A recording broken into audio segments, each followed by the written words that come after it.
Thousands of children are bullied in the supposedly safe environment of their schools every day. Such merciless behaviour by their classmates often leads many victims to take their own lives. Those that choose not to are left emotionally scarred long after leaving school.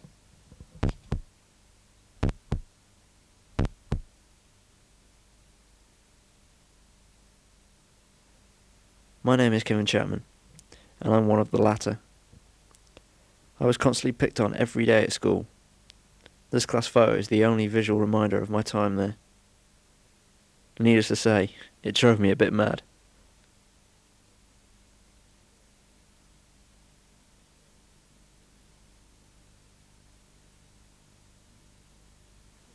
It's safe to say my experience has been part of who I am today, but I would have given anything not to have gone through it.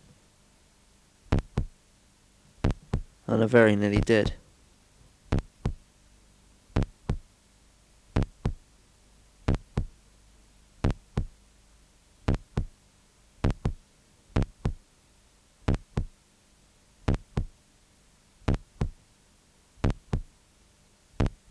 I stood there staring at this bottle of pills for at least 10 minutes.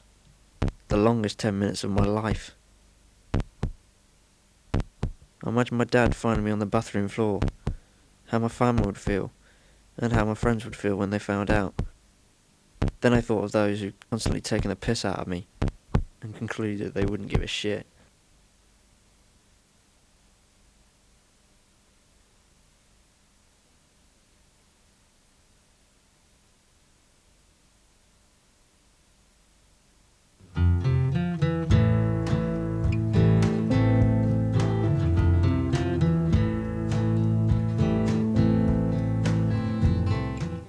I suppose the first thing is you blame yourself. You think, you know, why didn't you pick it up?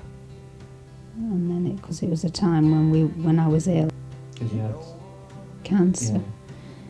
Yeah. So I'd felt that I'd been selfish, and hadn't really sort of looked at what you were going through. They used to call you names because they knew that you were going to blow up, didn't they? That's what they were waiting for, and that's what I used to say to you, don't get yourself all worked up. I knew what had happened and things that had happened, and the fact that you started telling me then that they were taking your bag and they were taking things out of your bag and hiding them, and Dad was going mad at home about it. Well, I wanted to go up to the school several times from then on and confront the teachers and say, what's going on? Did you know this was going on? They at first didn't really want to admit that the incidents were happening. And this is when I started picking up, when nothing seemed to be happening. The teacher wouldn't do anything and Dad was going mad at that teacher. I think Dad wanted to go down there and rip his head off, but it's not really something he could do. Whereas I was at school every day and they kept telling me, don't do nothing, don't do nothing. And there was an incident with your friend Paul Rowe.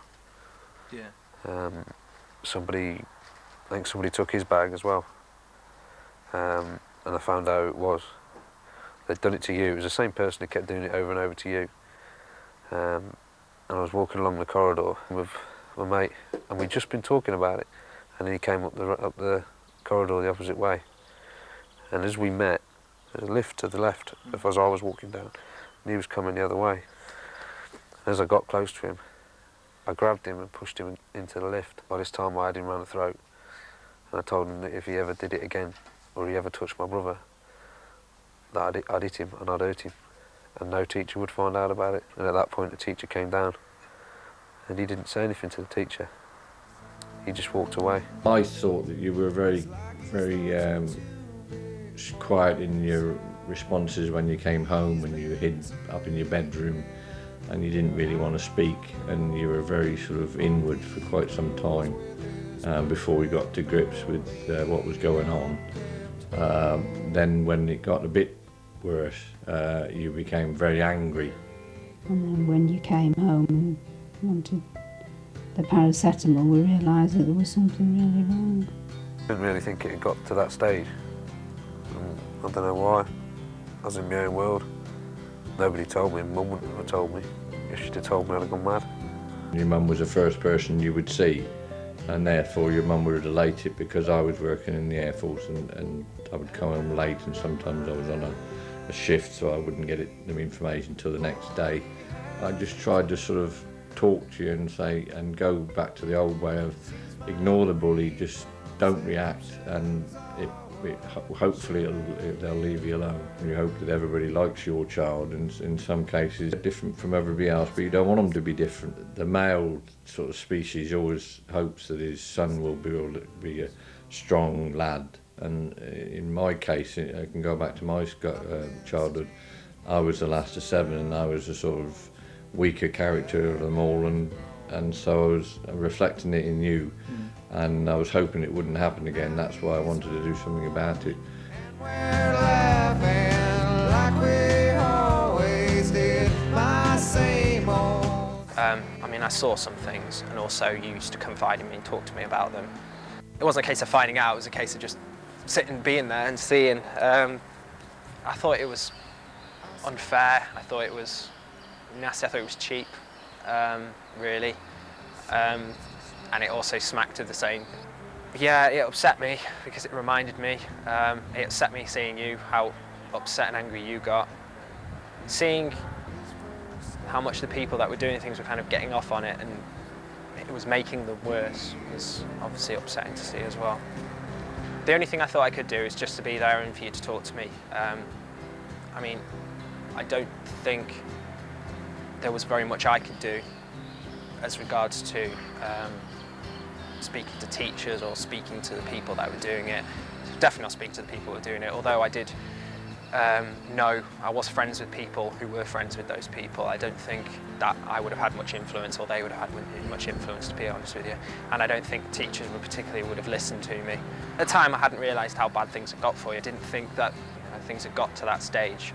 Obviously I knew you were upset, and I knew that they were getting to you.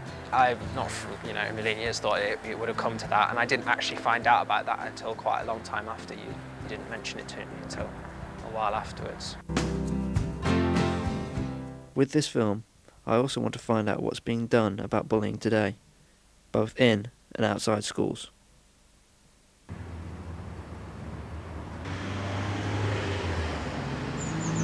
Well, the work that we do is probably quite wide, but it mainly focuses on both primary and secondary schools, and we negotiate work with and through them, and they'll focus on largely things like developing skills, being clear that they can access someone for help, and that relates to clearly a relationship with whether it's someone outside school or within school.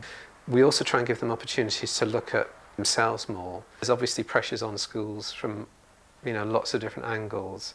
And they may at times not have the ideal sort of level of resources to be dealing with everything in the way that they would wish to. Something like peer buddying, for example, peer mediation, may be very effective in having an influence on reducing bullying. The majority of schools that I work with have a genuine commitment to challenging it, but the sort of level of success sometimes is dependent on at times the amount of resources they've got available. It's clear to me that the problem of bullying is high priority, it's high profile, and it is a key issue for schools to be working on.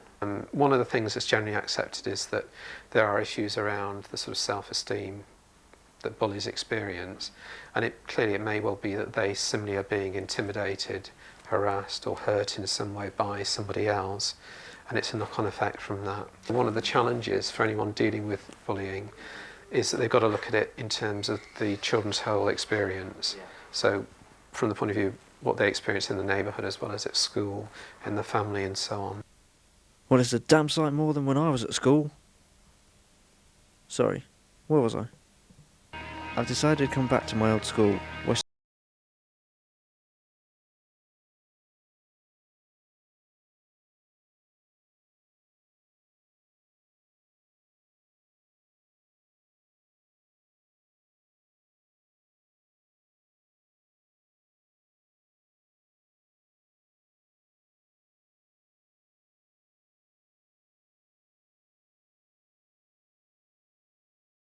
We've just started a programme with sixth formers where we're training them in counselling skills and allocating them to tutor groups so that we've got an extra pair of ears and eyes to help. The difficulty is actually picking up from pupils, particularly where in most schools, I suspect, in Britain, there's a peer group culture that says don't tell the teacher. We've had pupils who have been very unhappy with the bullying at school, and justifiably, but they're not often the only issues. People shouldn't have to put up with it, but I'm very conscious that it's almost endemic within our society. I think, if I'm absolutely frank, there's not enough being done in schools anywhere to combat all of the difficulties that we need to be addressing. It would be almost impossible to deal with everything perfectly. I would like to see a lot more going on to support our pupils in all sorts of ways. If we can do everything that we can do, that's about as far as we can hope to go, I think.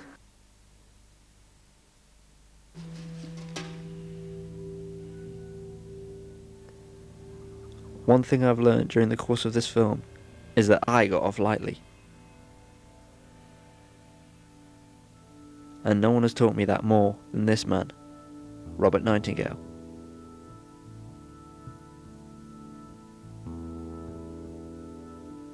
Forest College was pretty laid back, you know, you had pool tables, a jukebox, trips away. I thought it was quite a large school compared to my previous one. There's quite a lot of pupils there. It was large, a large building, a lot of facilities and amenities. But on the other hand, once you got into the school, you're always living in someone's shadow, and you don't want that person that's on your back most of the time to spot you, or else that's it, especially in front of his friends. You plan it all in your head, you know, but nothing ever comes through because you've got no allies, you know, you don't trust anyone to be an ally. I had one person pulling me around by my hair, and he was running around with me in a circle. Okay, and I had other people tripping me up as I was going round. So I was landing on my knees and stuff. As soon as he let me go, I punched the fuck out of him. But then they just all piled on me, and that got too much, you know, and then that was it. They was a real victim then for fucking ages. They didn't forget. It was a nightmare. Insecurity is a major factor in my life. Problems maintaining relationships, because trust is a proper issue. If things don't feel right, it makes me insecure. So I have to make sure things feel right. I might come across as laid back, but inside I'm pretty much in control of what's happening in my environment. It's not because I want to be, it's because I feel I have to be. You always feel inferior and insignificant. The only time I feel on top of the world is when I've had a beer or two and I'm in my own environment, like this. I think you have to learn to forgive and forget. Or at least try to forget. You just have to try and let it go, bud. You have to try and not let it take over your life. It won't last forever, just move on. The effects last forever, but the bullying won't. Little brother's not my little brother anymore. Since you left school, going to college, you've become a lot more confident, you've made new friends, which was great. You've been a lot more approachable, a lot more easier to talk to. You haven't been dwelling on what you had been going through. If all the kids who were at the school at the same time as you come and look to you now, I'm sure they wouldn't recognise you. You stand up tall. I'm 6'4", I can't help that. No, but you used to stoop down. Now you don't. You stand up straight. You've got more confidence. You're broader and 10 times uglier, but nothing really. University has just blossomed. You changed when you sort of got to 16, 17 when we started going drinking. I suppose we became closer when we left school than we were really at school. Yeah. We've always been close. We talked about it when it was happening, Yeah. but I mean, it's always been something that you've come through.